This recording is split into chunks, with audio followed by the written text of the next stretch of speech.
ডাউলের বড়া বানাম তো 1 চামচ লবণ দিয়ে দিলাম, 1 চামচ হলুদ, 1 চামচ মরিচের ফাঁকি দিয়া আদা রসুন কাঁচামরিচ যা যা লাগে পেঁয়াজ সব দিয়ে পেস্ট বানিয়ে নিলাম। তো 12 মশলার ফাঁকি দিয়ে দিলাম, গরম মশলা দিয়ে চাউলের গুঁড়া দিয়ে হাত দিয়ে মাহাই নিলাম সুন্দর করে। তো তাওয়াটা গরম হয়ে আসছে, সর্ষের তেল দিয়ে খুন্তি দিয়ে আমি তেলটা ছড়াই দিতেছি।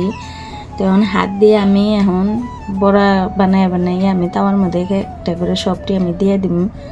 তো আপনারা কেটে কেটে ডাউলের বড়া পছন্দ করেন আমাকে কমেন্টস করে জানাবেন।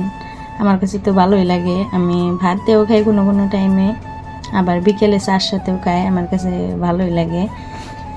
তো আর এক পিঠ আমি উল্টে দিলাম। এখন এই যে বড়াগুলো আমার হয়ে আসলো, আমি এখন গ্যাসের চুলাটা অফ করে দিব। আর আমার ভিডিওটা যদি ভালো লাগে থাকে লাইক করবেন, কমেন্টস করবেন, শেয়ার করবেন, আর আমার পাশে থাকবেন নতুন নতুন ভিডিও দেখার জন্য। তো ফাইনালি বড়াগুলো নামাই নিলাম, দেখেন কত সুন্দর লাগছে মশমশা। কার কার খাবার মন গেছে কমেন্টস করে জানাবেন। Thank you.